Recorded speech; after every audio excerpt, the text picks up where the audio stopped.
എത്രയും വേഗം പാഠഭാഗം പിൻവലിച്ചില്ല എങ്കിൽ വിദ്യാഭ്യാസ മേഖലയ്ക്ക് കേന്ദ്ര സർക്കാർ നൽകി വരുന്ന ഗ്രാന്റുകൾക്ക് വിലക്ക് വരും. ഗവർണറെയും കേന്ദ്ര സർക്കാരിനെയും പരിഹസിക്കാനുള്ള കേരളത്തിന്റെ നീക്കത്തിനെതിരെ കേന്ദ്ര സർക്കാർ 10 റിപ്പോർട്ടുകളുടെ അടിസ്ഥാനത്തിൽ നടപടിക്ക് ഒരുങ്ങുകയാണ്. ഇത് സംബന്ധിച്ച രാജ്ഭവനിൽ നിന്നും വിശദമായ റിപ്പോർട്ട് കേന്ദ്ര സർക്കാർ തേടിക്കഴിഞ്ഞു. മന്ത്രി വി ശിവൻകുട്ടിയുടെ നീക്കം സംബന്ധിച്ച ഗവർണറുടെ ഓഫീസ് കേന്ദ്ര സർക്കാരിന് റിപ്പോർട്ട് നൽകാനുള്ള ഒരുക്കത്തിലുമാണ്. സൂക്ഷിച്ചു മാത്രം കൈകാര്യം ചെയ്യേണ്ട വിഷയമെന്ന് ധനമന്ത്രി ബാലഗോപാൽ ശിവൻകുട്ടിയെ ഉപദേശിച്ചിട്ടുമുണ്ട്. ഗവർണറുടെ അധികാരം സംബന്ധിച്ച പാഠം സിലബസിൽ ഉൾപ്പെടുത്താനാണ് തീരുമാനം. 2, 4, 6, 8, 10 ക്ലാസുകളിലെ 2ാം ഭാഗം 95 ടൈറ്റിൽ പാഠഭാഗങ്ങൾക്ക് പൊതുവിദ്യാഭ്യാസ മന്ത്രി വി ശിവൻകുട്ടിയുടെ അധ്യക്ഷതയിൽ ചേർന്ന 58ാം കരിക്കുലം കമ്മിറ്റി യോഗമാണ് അംഗീകാരം നൽകിയത്. ഇതിൽ 10ാം ക്ലാസ്സിലെ സാമൂഹ്യ ശാസ്ത്രം 2ാം വാല്യം പാഠപുസ്തകത്തിലെ ജനാധിപത്യം ഒരു ഇന്ത്യൻ അനുഭവം എന്ന അധ്യായത്തിലാണ് ഗവർണറുടെ അധികാരങ്ങളും ചുമതലകളും ഈ സംസ്കാരം വിശദീകരിച്ചുകൊണ്ടും പഠിക്കാനായി നൽകിയിട്ടുള്ളത്. കൂടാതെ അടിയന്തരാവസ്ഥ, ഇന്ത്യൻ ജനാധിപത്യത്തിലെ പ്രതിസന്ധി ഘട്ടം, ഇലക്ട്രൽ ബോർഡ് റദ്ദാക്കിയ സുപ്രീം കോടതി വിധി, റിസോർട്ട് പൊളിറ്റിക്സ് എന്നിവ സംബന്ധിച്ചും ഈ അധ്യായത്തിൽ വിശദീകരിച്ച് തന്നെ പഠിക്കാനുണ്ട്. ഇതിൽ പലതും കേന്ദ്ര സർക്കാരിന്റെ നയങ്ങൾക്ക് വിരുദ്ധമാണ്. കേന്ദ്രത്തിനെതിരെ സംസ്ഥാനത്തെ കുട്ടികളെ പഠിപ്പിക്കുന്നത് ഫെഡറൽ സംവിധാനത്തിന് വിരുദ്ധമാണ്. അംഗീകാരം നൽകിയ പാഠപുസ്തകങ്ങൾ ഓണാവധിക്ക് മുമ്പ് തന്നെ കുട്ടികളുടെ കൈകളിൽ എത്തും. ഹയർ സെക്കൻഡറി പാഠപുസ്തക പരിഷ്കരണവുമായി ബന്ധപ്പെട്ട് ഹയർ സെക്കൻഡറി ക്ലാസ് മുറികളിൽ വിശദമായ ചർച്ച സംഘടിപ്പിച്ച് വിദ്യാർത്ഥികളുടെയും അധ്യാപകരുടെയും രക്ഷിതാക്കളുടെയും അഭിപ്രായം ശേഖരിക്കാനും ജില്ലാ സംസ്ഥാന തലങ്ങളിൽ ശില്പശാലകൾ നടത്തി പുസ്തക രചന ആരംഭിക്കാനും കരിക്കുലം കമ്മിറ്റി അനുമതി നൽകി. ദേശീയ പഠന നേട്ട സർവേയിൽ സംസ്ഥാനത്തിന് മികച്ച നേട്ടം കൈവരിക്കുന്നതിന് പങ്കുവഹിച്ച കുട്ടികളെയും അധ്യാപകരെയും രക്ഷിതാക്കളെയും സംസ്ഥാന കരിക്കുലം കമ്മിറ്റി യോഗം അഭിനന്ദിച്ചു. ഭാരതാംബ ചിത്ര വിവാദം ഒച്ചപ്പാടുണ്ടാക്കിയ സാഹചര്യത്തിലാണ് തീരുമാനം. കൃഷിവകുപ്പ് നടത്താനിരുന്ന രാജ്ഭവനിലെ പരിപാടിയിൽ ഭാരതാംബയുടെ ചിത്രം വെച്ചതിന് പിന്നാലെ കൃഷിമന്ത്രി പി പ്രസാദ് പ്രതിഷേധം രേഖപ്പെടുത്തി ചടങ്ങ് ബഹിഷ്കരിച്ചിരുന്നു. സംസ്ഥാന സർക്കാരും ഗവർണറും തമ്മിലുള്ള തുറന്ന പോരിനാണ് ഭാരതാംബ വിവാദം വഴിവെച്ചത്. പിന്നാലെ പൊതുവിദ്യാഭ്യാസ മന്ത്രി വി ശിവൻകുട്ടിയും ഭാരതാംബ ചിത്രത്തിന്റെ പേരിൽ ഗവർണറുടെ പരിപാടി ബഹിഷ്കരിക്കുകയുണ്ടായി. ഇതിന് രാജ്ഭവനിലെ എല്ലാ പരിപാടികൾക്കും ഭാരതാംബയുടെ ചിത്രവും പുഷ്പാർച്ചനയും ഉണ്ടാകുമെന്നായിരുന്നു ഗവർണറുടെ മറുപടി. പിന്നാലെ രാജ്ഭവനിലെ ഔദ്യോഗിക പരിപാടികൾ അല്ലെങ്കിൽ പോലും ഔദ്യോഗിക ചിഹ്നങ്ങൾ മാത്രം ഉപയോഗിക്കണം എന്നാവശ്യപ്പെട്ട് മുഖ്യമന്ത്രി ഗവർണർക്ക് കത്ത് നൽകിയിരുന്നു. ഗവർണറുടെ അധികാരം പഠിപ്പിക്കുന്നതിന് മുമ്പ് തന്നെ റാപ്പർ വേടന്റെ പാട്ട് കാലിക്കറ്റ് സർവകലാശാല സിലബസിൽ ഉൾപ്പെടുത്തിയിരുന്നു. ഇതിൽ സർവകലാശാല ചാൻസലർ കൂടിയായ ഗവർണർ റിപ്പോർട്ട് തേടിയിരുന്നു. BJP അനുകൂല സിൻഡിക്കേറ്റ് അംഗം AK അനുരാജ് നൽകിയ പരാതിയിലാണ് നടപടി.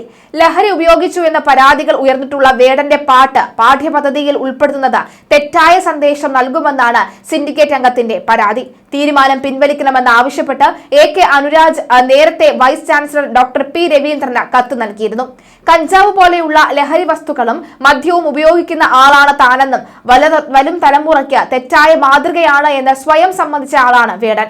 വേടന്റെ പല വീഡിയോകളിലും മദ്യം നിറച്ച ഗ്ലാസുകൾ ഉപയോഗിക്കുന്നുണ്ട്. വേടന്റെ രചന പാഠ്യപദ്ധതിയുടെ ഭാഗമാകുന്നത് ഇയാൾ ജീവിതത്തിൽ പിന്തുടരുന്ന അനുകരണീയമല്ലാത്ത വഴികൾ പകർത്താൻ വിദ്യാർത്ഥികളെ പ്രേരിപ്പിക്കൽ കൂടിയാകുമെന്ന് ആശങ്കയുണ്ട് എന്ന് സിൻഡിക്കേറ്റ് അംഗം കത്തിൽ പറയുന്നു. മലയാളം ബിരുദം 3ാം സെമസ്റ്റർ പാഠ്യപദ്ധതിയിലാണ് വേടൻ എന്ന ഹിരൺദാസ് മുരളിയുടെ ഭൂമി ഞാൻ വാഴുന്നിടം ഉൾപ്പെടുത്തിയത്. മൈക്കിൾ ജാക്സന്റെ they don't care about us ഗാനവും ഉൾപ്പെടുത്തിയിട്ടുണ്ട്.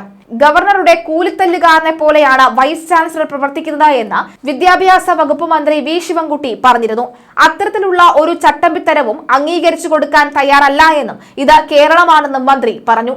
ഗവർണറോട് രജിസ്ട്രാർ അനാദരവ് കാണിച്ചു എന്നാണ് ആരോപണം.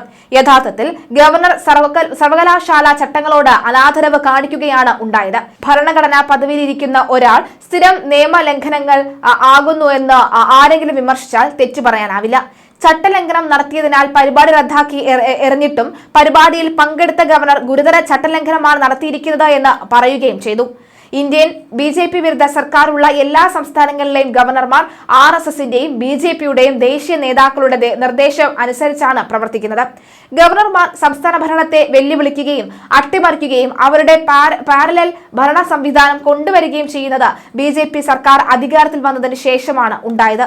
തെരഞ്ഞെടുക്കപ്പെട്ട സർക്കാരുണ്ട്. മന്ത്രിസഭ എടുക്കുന്ന തീരുമാനം നടപ്പിലാക്കുന്ന അധികാരം മാത്രമേ ഗവർണർക്കുള്ളൂ.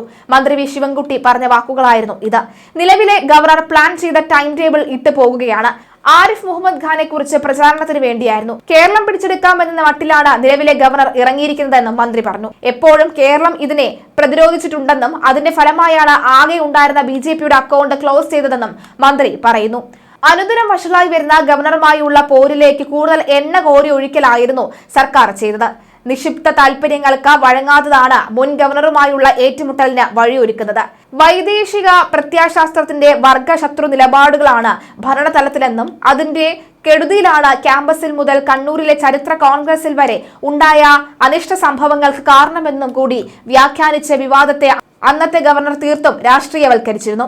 സർവകലാശാല ലോകായുക്ത നിയമ ഭേദഗതി ബില്ലുകളിൽ മുൻ ഗവർണർ ഒപ്പിട്ടില്ല.